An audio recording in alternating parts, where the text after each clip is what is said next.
They taught me to measure twice and cut once. They never taught me how to measure trust. I thought I had that down. I thought I could count on the woman beside me and on the $950,000 we called our future. She told me it would buy freedom, a lake house, a quiet last act. The numbers later told another story. My name is Paul Harrington.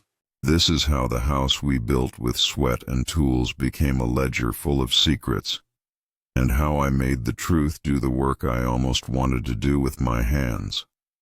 You don't feel the house go wrong in a single shake. When the beams rot, the roof sags, it's because 100 tiny things were ignored. A nail rusted, a joist went uninspected, and slowly the thing that sheltered you began to change the way it holds. That's how it was with Claire, with us. There was never a single scream, no dramatic door slams and thrown dishes to mark the end. It began as a tiny misplacement of attention, as if the air had been thinned a degree at a time until someone could slide out of it without notice. I built things for a living. I measure, I square, I check twice. When I was 21 and scraped my knuckles working on a porch, the old foreman told me, "Measure again, and you'll save your temper." That advice stuck in me more than any scripture.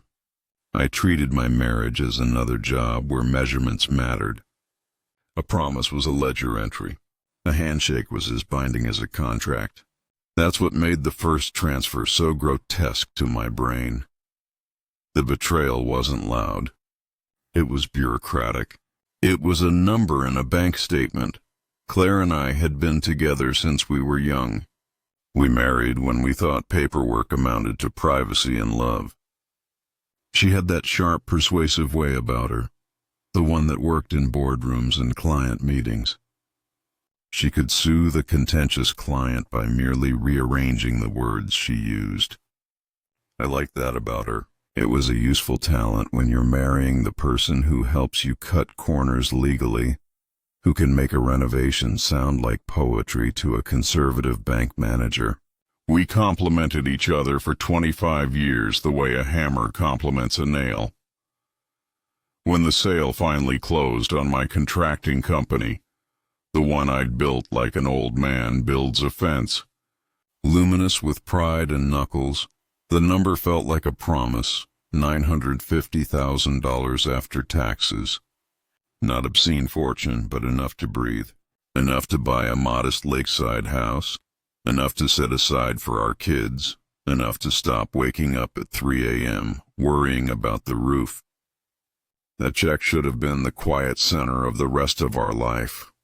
Instead, it became a new kind of ledger, moved through hands I trusted and into systems I didn't understand. Claire called it freedom. She talked about diversification. She had friends in alternative investments. They used words like synergy and value creation, terms that sound harmless until you've watched them slide $1 into an account and watch it never return. She suggested Harbor Point, a glossy local development firm that promised urban renewal and high returns. She told me to let her manage the transfer for simplicity's sake. She said, "Paul, it's quicker if one person signs. It'll be our joint account, but I can keep it streamlined." She smiled at me while she said it. There's a look women have when they want you to believe you're the generous one. I believed her. The transfer happened. For months things looked like a dream. Harbor Point was shiny on paper. Architect renderings, friendly PR blurbs, a list of partners. Claire's voice vibrated with a kind of youthful hope I'd thought faded long ago. I even found myself catching her around the house, hands busy with napkins or design sample books, and thinking that yes, this felt right. That small domestic contentment is the thing betrayal feasts on, comfort that costs you vigilance. Then the call started. A contractor I'd recommended received a check late. An invoice that had been promised payment months ago got pushed into the void. A friend of a friend complained of unpaid materials. It was small stuff, An accountant's letter marked as something that required a response. The kind of tiny procedural inconveniences that might be nothing, or they might be the first saw cut into the support beam. I did not raise a voice. I began measuring trust the way I measured joists, with a ruler and with notes. I bought a legal pad and named it Ledger Private. On it I wrote dates, amounts, times, the exact words Claire used when she told me, "We're doing this for the house." I wrote until the habit became a ritual. Paper has a way of preserving the truth that people forget it holds. I went to the bank under the pretense of checking on transfers, and the clerk handed me the prints with a bored institutional air. In the first printout, nothing rang. In the second, however, there it was, a wire that left the account at midnight and landed in an entity called Meridian Consulting. Another printout showed another wire to a business named that same suspicious week. The handwriting on some of the authorization forms matched mine, but contained a misspelling I didn't make. It looked like a signature stamped in the right places to make things official if only someone glanced. The human eye rests on the stroke and accepts it. The ledger, unscrutinized, can lie like a sleepwalker. I didn't confront Claire. Confrontation is dramatic. She would have had a line ready, a professional's script. Instead, I did the thing a carpenter does when he suspects structural rot. I opened a wall. I pressed, I pried, I took up small panels where I could and peered into the hollow of our finances. What I found was an organism of agreements and transfers, a spider's weave intended to divert a portion of our life into a set of accounts no one that mattered thought to follow too closely. That's when the quiet work began. I pulled every paper I could, receipts, emails, travel confirmations. I learned how to request copies through protocols that used patience as a filter. Some clerks resent you until you stop explaining yourself and simply sit and wait. I called contacts who owed me favors, men who'd worked for me and knew how to read a ledger without getting sentimental. I didn't want revenge, at least not the hot fire people imagine. I wanted understanding. I wanted to know where my family's labor had gone, and who had been holding the shovel. What surprised me was how methodical Claire's deception was. It wasn't about a single night of passion and a sudden evil. It was cumulative. She moved money in tranches, always below an imagined radar, told me small lies that were just credible enough to be plausible. She kept the pronouncements that made me the unwilling investor in my own ruin. "We're diversifying," she said. "It's for the family." The ledger told the opposite story. Transfers to companies registered in states designed to shield ownership, payments to a person repeatedly named in the background of several of the shell companies, and worst of all for me, a signature on a document I never signed that claimed I had authorized a payment. It was as if the trust we'd built had been converted into accounting entries that validated her narrative for anyone who didn't look too closely. I began to learn a different vocabulary. Nominee directors, LLCs designed to hide beneficial ownership, accounts that act like revolving doors, men in suits write contracts that smell like honey. You can drown in plausibility while sellers ring bells and hand you glossy brochures. That knowledge made me mean something I hadn't been in years, attentive in a new and painful way. Where I used to trust, I now traced, and the tracing lit up a map that looked very much like theft dressed as business. But what ground me most was not the money itself. It was the way those transfers rewrote the story of our life. I remember the exact day that change into certainty arrived. I was at a job site measuring an opening when my phone buzzed. My daughter had sent a photo, a screenshot of a listing on a property site. The address matched the coordinates for a lakeside house Claire had always dreamed of. White porch, blue door, the particular way the sunlight hits the dock. The asking price? Oddly, laughingly, precisely, close to the sum that had disappeared. And in the header of the listing was an unfamiliar name, Ethan Cole. Someone Claire had mentioned once in passing. A useful contact, she'd said. That phrase kept replaying like a recorded loop in my head.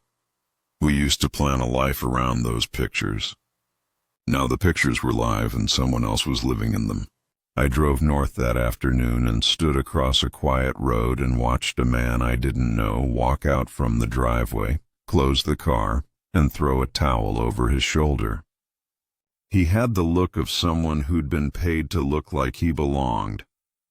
Claire's home, our dream, was there with its blue door, the pale dock, and the small boat bobbing on the water. My stomach folded. In the following days, I did what someone with a lifetime of practical problem-solving does. I turned the problem into a project. I cataloged. I archived. I wrote the dates down like nails. For every event there was a note. For every transfer, a printed copy. I learned to request corporate formation documents, to read the small print of wire authorizations. I observed the behavior of people who profit from opacity, the belligerent cheerfulness on the phone, the quick redirect of questions, the blank look when pressed for proof. I also learned something humbling. A structure like deceit depends on people's tolerance for complication. People avoid complicated truths because they take time to digest. That's why I moved slowly. I couldn't unmake her choices by throwing them back in her face and screaming. That would have fed the theater of hurt and given her the role of victim again. Instead, I built a record so dense, so meticulous that it did not need my emotion. It only needed sunlight. The ledger swelled in my desk. It contained the practical things, receipts, wires, names, and also the small human artifacts that make a life believable. Photos of Claire laughing in a restaurant with a man, the file labeled Ethan, flight reservation stubs that matched wire transfers, hotel confirmations aligned to dates of sudden midnight transfers. In short, the paper began to tell the story someone had been too polished to lie about forever. When the first credible journalist called, Lydia Mann, I handed her a neat envelope and she started to ask the kind of questions the law eventually loves. Who authorized what? On what dates? And under what written claims? She didn't shout accusations. She asked for records, and then asked again. She had the stare of someone who didn't flinch at long dossiers and tedious clerk work. That winter the town paper ran a factual story, local development firm under scrutiny. For me, it felt like light seeping into a basement. That was how part one ends, with a man who learned how to trace a lie and decided that the right kind of retribution was not spectacle but documentation. The house had been compromised. The family ledger had been rewritten. The next move wasn't to smash things. It was to set the table of the truth and let it be read. Once you start collecting facts, an odd calm settles in, like the quiet after a measured cut. Details start to matter for what they are, not how they make you feel. That's the nature of methodical work. It removes drama and replaces it with measurable steps you can complete. Lydia and I became unlikely partners. She had the reporter's instincts. How to find which bank clerk was bored enough to take a copy of old wire transfers.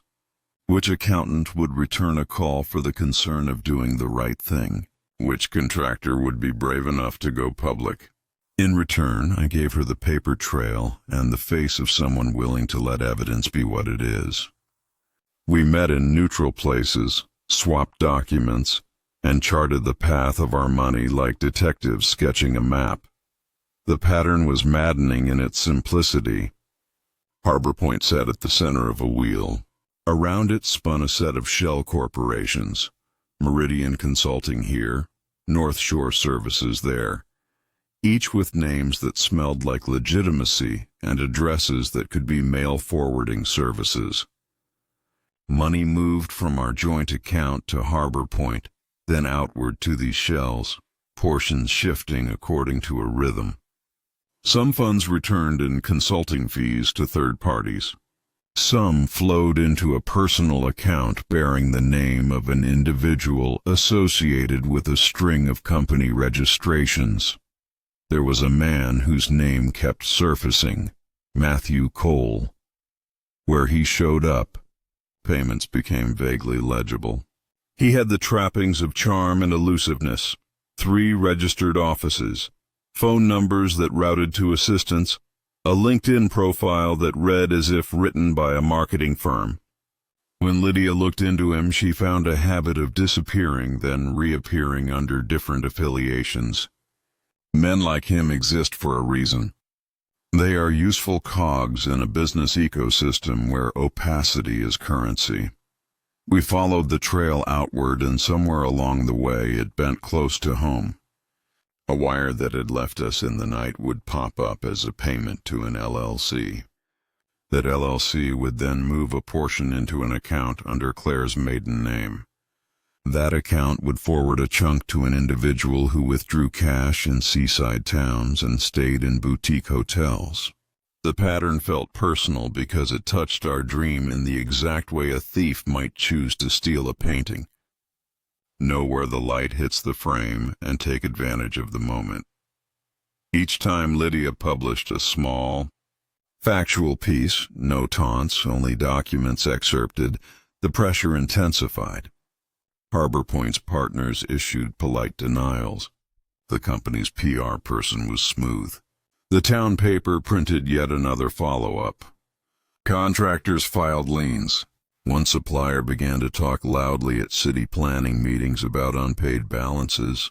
In short order, a small industry of exposure grew around what had been, for months, just a hidden set of transfers.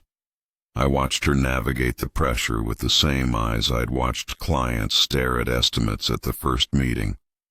Claire's smile, once constant and warm, frayed in public.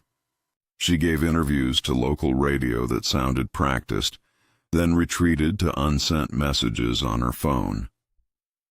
I heard from neighbors who said she'd been hosting dinners with a man I'd once glimpsed in a casual business photo. People speculated. People whispered.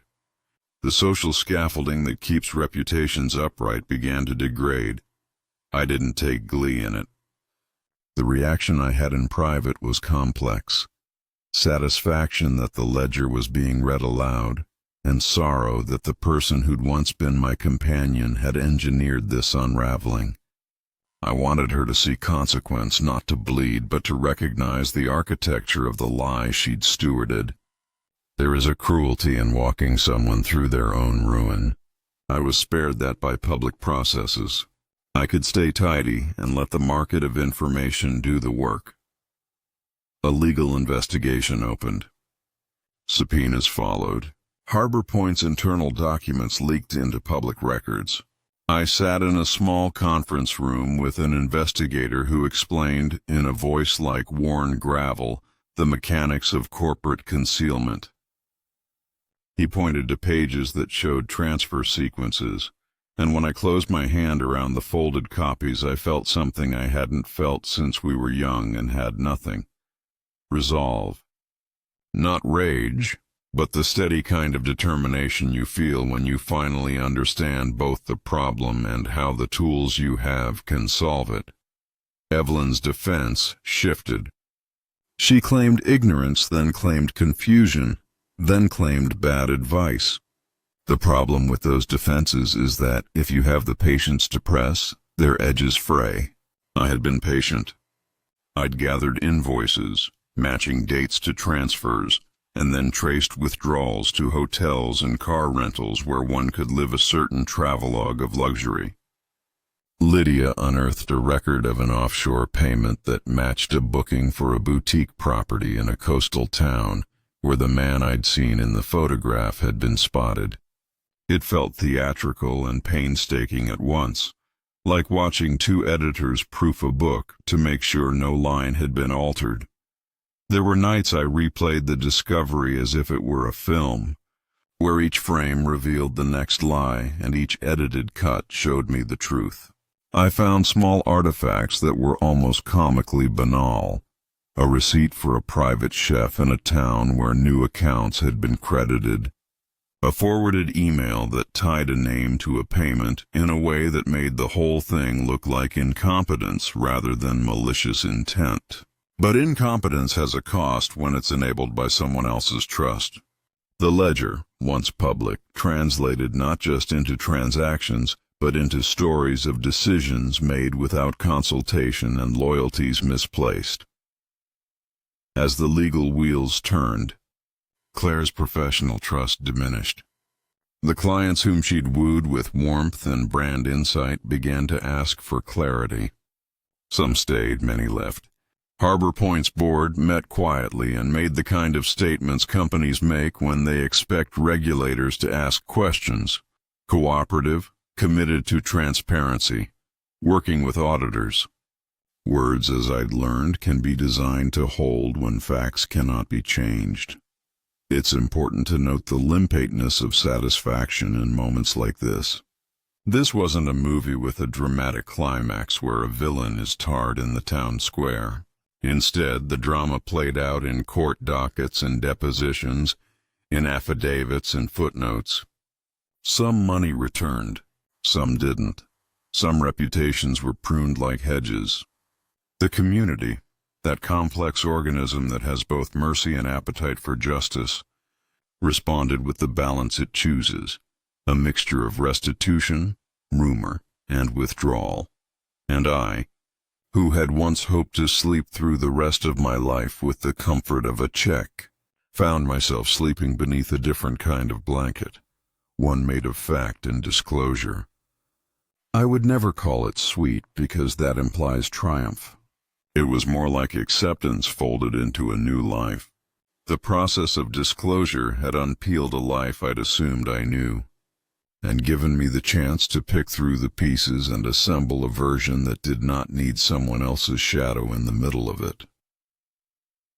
When the first settlement offers came through, I sat in my small rented apartment and read the legal language.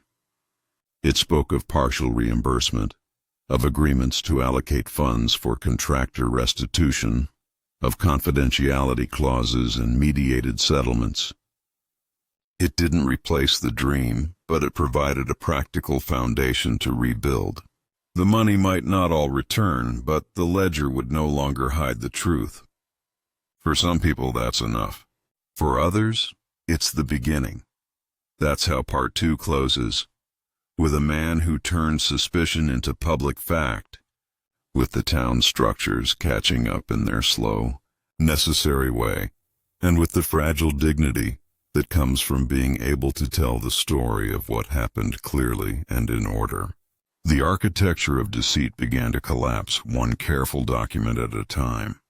Once the facts are placed on a table, human beings respond predictably. Some deny loudly. Some rearrange their explanations into more plausible shapes. Some seek forgiveness and try to rebuild. That's exactly what happened with Claire. She vacillated between shame and indignation.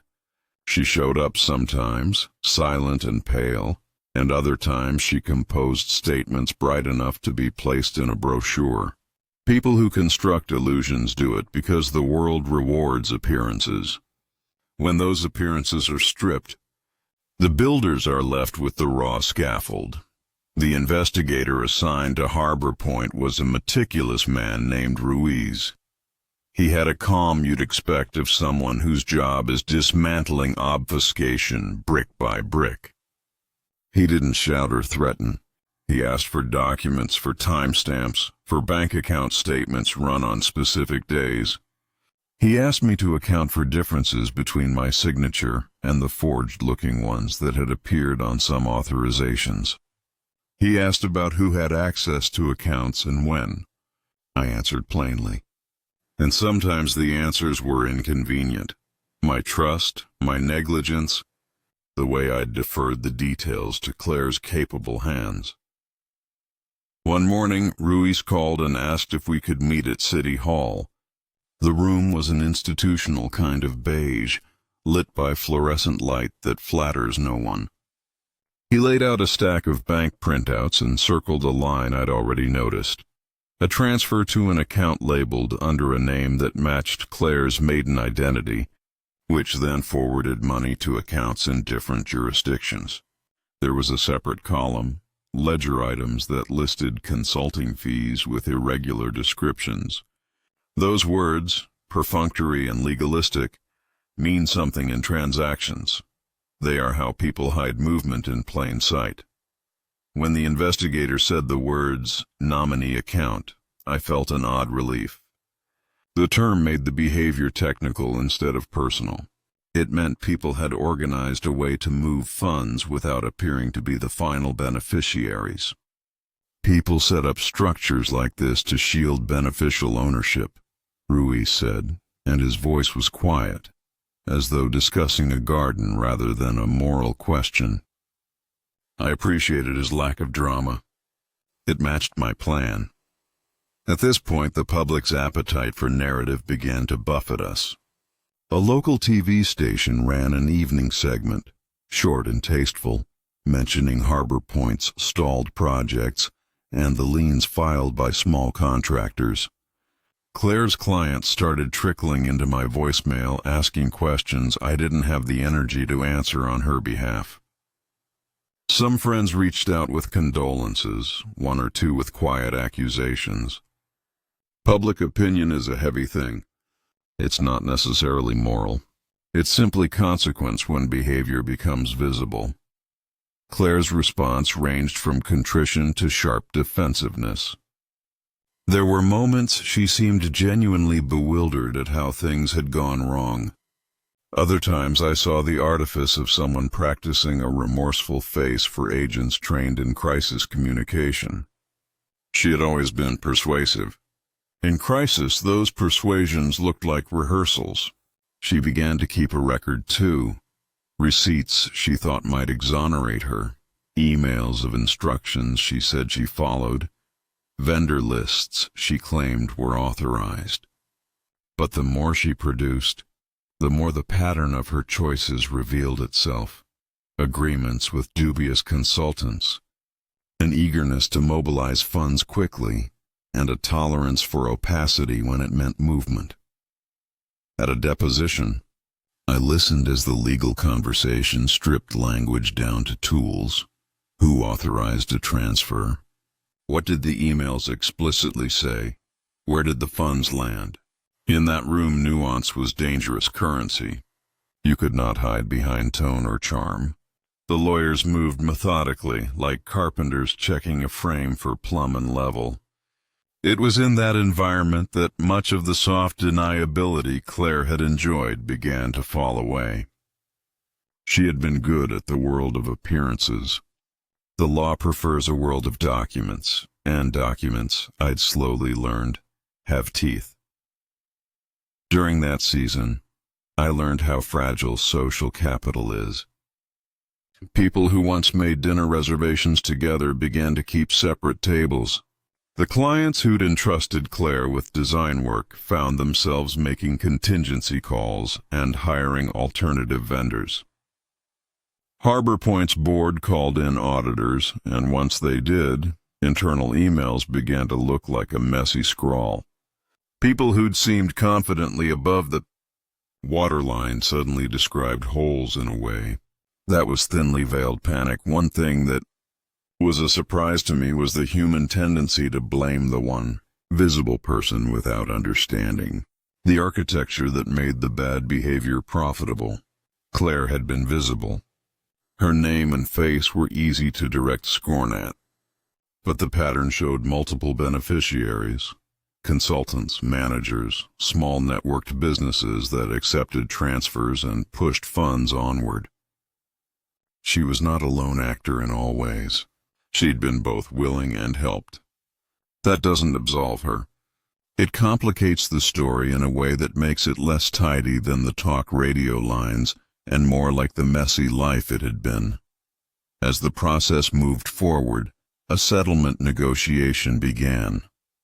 It was not a dramatic trial with banners and microphone statements. It was a sequence of private meetings and mediated talks. Attorneys sit in quiet rooms and move figures across spreadsheets and discuss terms that include partial reimbursements, the staged return of funds over months, and the obligation to disclose to creditors. It's the kind of paper choreography that returns money slowly and requires patience, but it also brings some restitution to the people who'd been hurt, like the contractors who had grieved unpaid deliveries. I found myself in a curious place emotionally. There were moments of righteous anger, yes, but they came and went like waves. The overarching feeling that remained was a stoic satisfaction when legal pages arrived showing an agreed payment plan or when a lien was satisfied. Satisfaction that came from the kind of practical repair a craftsman appreciates. You tighten a bolt, the wobble stops. There were also moments of introspective grief. The big number, $950,000, was not just cash. It was a story we had written for ourselves, a plan for a house, for grandchildren, for days when hands could be softer and nights less worried. That story had been rewritten by someone I loved. Reclaiming the narrative meant not just reclaiming the money that could be reclaimed, but reclaiming the idea of who I was in a marriage. I didn't want dramatic revenge. I wanted to know the facts and to have the ability to make a life that didn't depend on someone who'd stewarded our future away. At a mediation table, facing Claire across a low wood desk, I realized something. She looked smaller in the way of people stripped of their social gloss. The driver who handles your PR disappears when you're asked to sign statements in front of a lawyer. The air between us was mostly instructions and documents. She tried to explain. She used words I'd heard long ago: stress, pressure, the desire to reorient our lives. I listened. I didn't shout. I didn't need the theatrics. My satisfaction was quietly procedural. The ledger would be corrected. In a small way, the revenge of which strangers would later speak was being delivered by the collective action of law and disclosure, and I'd been the quiet hand that set it in motion. When the mediated agreement was finally scored and initial funds moved back into a trust to pay contractors and some restitution, my emotions were spare. There was relief. There was grief. There was the odd sense of having completed a job. I slept better. When the word revenge came up in texts and in the office lounge, people meant the clean resolution. People who felt cheated got some measure of fairness, and a life that had been squandered had a path, however imperfect, into something resembling repair. Part 3 ends with that slow, mechanical justice. The deed of public truth had been laid, and the practical parts of restoration were underway. The dramatic fireworks some viewers imagine never came. Instead, there were small checks cleared, contractors calling to say thank you, and the slow return of order. For me, that sufficed. When the dust settles, you discover two things. First, how resilient you are, and second, how much irreducible mystery human actions leave behind. The legal work and the public disclosure had given me back part of what was taken. It had also given me a different life, a quieter one that required me to learn contentment anew. Claire moved away. I heard it through people who still watched the town like a small living room. She took a job elsewhere, something that kept her hands busy and her days structured. I received a letter once, folded with a neat, practiced pen, expressing regret and a hope that I could find peace. The letter did not ask for forgiveness. It offered a sentence of contrition. I read it and put it in a drawer with the other papers. I didn't write back. People who work in the trades joke that a good job is its own revenge. If that's true, then the best retribution for this kind of betrayal is the reconstructed life you build where the wound was. I returned to work, not to recreate the past but to teach. I found a small satisfaction in watching apprentices learn to square a frame, to set a level. There's a moral clarity in teaching someone to do something right. And it felt like the exact opposite of the sleight of hand I'd lived through, the community's memory of the affair, if affair is too melodramatic a term for a pattern of financial decisions, proved to be mercifully mixed. Some forgave. Others remained skeptical. That's how humans manage complexity. They choose the narratives they prefer. The important thing for me was that the ledger of record had been corrected enough that I could rebuild without the shadow of doubt hanging over every transaction. The contractors got some money back. The town's small businesses were relieved to see collections start to arrive. The local economy recalibrated, and then there was the other truth. Some questions were unresolved. People like Matthew Cole, the kind of man who had been the conduit, are hard to pin down. He'd been in and out of jurisdictions. Sometimes you find a name, and sometimes you find only a shell. A few transfers seemed to evaporate into air, ending in accounts that legally were legitimate but morally suspicious. The world is full of gaps that the law can't always stitch. I learned to be comfortable with that kind of imperfect justice. One rainy afternoon, months after the mediated settlements, I drove out to the lake to stand where we had once planned a life together. The dock was empty. Children's laughter echoed somewhere else. I stood and watched the slow black water take light and give it back. There's a certain humility in that scene. You realize you cannot recreate the past. You can only accept that it happened, learn what the damage taught you, and choose how you want the next chapter to look. I thought about the word revenge and how cheaply it's used in conversation. The late-night forums and comment threads love a clean, brutal moment.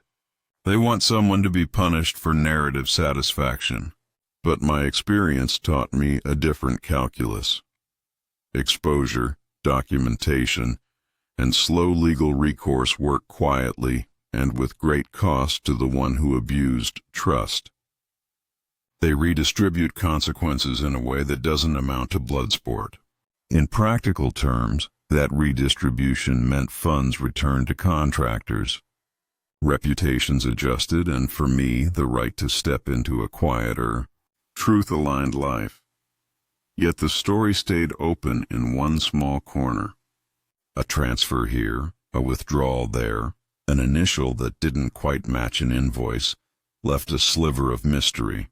Who was the person behind the initials LV? Was the conduit a name or a set of practices? The investigators had theories, journalists had threads, and then legal constraints closed the door on some inquiries. The world is partial. The law only pursues so far.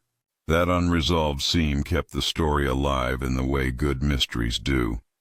People commented online, left theories in the box beneath the video's comment section, and argued in forums. They wanted a clear villain. Life rarely provides one.